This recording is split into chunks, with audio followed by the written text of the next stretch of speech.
बुढ़ा नाला व सतलुज नदी में बढ़ रहे पोल्यूशन लेवल को लेकर पंजाब पोल्यूशन कंट्रोल बोर्ड ने सख्त आदेश जारी कर दिए और इन आदेशों के तहत लुधियाना की डाइंग व रंगाई इंडस्ट्री से संबंधित 3 कॉमन एफ्लुएंट ट्रीटमेंट प्लांट अब बुढ़ा नाला में अपना डिस्चार्ज नहीं गिरा पाएंगे।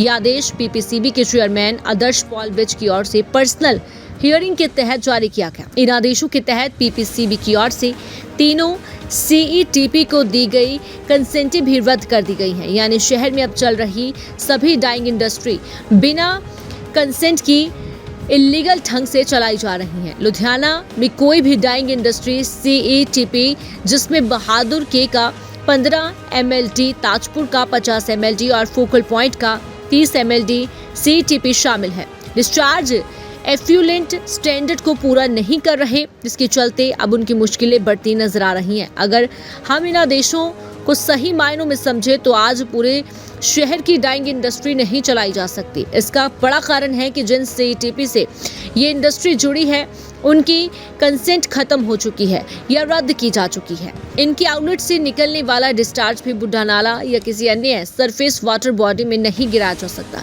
सीईटीपी पर यह आदेश 12 मार्च 2024 से लागू किए गए हैं और इन तीनों सीईटीपी पर एनवायरमेंट नियमों को पूरा न करने के चलते इन पर एनवायरमेंट कंपनसेशन भी ठोका जाएगा और लुधियाना रीजनल 4 के एक्साइन को इस एनवायरमेंट कंपनसेशन के कैलकुलेशन का जिम्मा सौंपा गया है। बड़ी बात यह है कि बहादुर के टेक्सटाइल एंड निटवेयर एसोसिएशन की ओर से डिस्चार्ज एफ्लुएंट स्टैंडर्ड के तयशुदा मानकों की सबसे अधिक धज्जियां उड़ाई गई हैं और पीपीसीबी चेयरमैन की ओर से जारी नोटिस में इसका पूरा जिक्र किया गया है, जिसके तहत बोर्ड बहादुर के टेक्सटाइल एंड निटवेयर एसोसिएशन की एसपीवी को मोटी एनवायरमेंट कंपनसेशन भी ठोका जा चुका है, जिसके तहत अभी तक ये एसपीवी जुर्माने के तौर पर करीब 1 करोड़ 78 लाख रुपए जमा करवा चुका है और करीब 78 लाख रुपए इनकी ओर से दी गई बैंक गारंटी में से काटा गया है। यही कारण है कि चेयरमैन की ओर से उक्त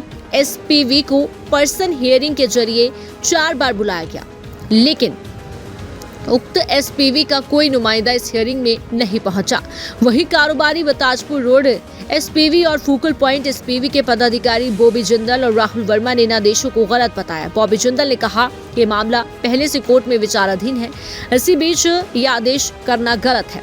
उन्होंने कहा कि पीपीसीबी की ओर से डिस्चार्ज को इरिगेशन के लिए इस्तेमाल के लिए कहा तो गया, लेकिन इसके लिए कोई भी चैनल इंडस्ट्री को नहीं दिया। ऐसे में पानी इंडस्ट्री चलाने के लिए बुढ़ा नाला में गिराया जा रहा है। लुधियाना से दविंदर जी की रिपोर्ट।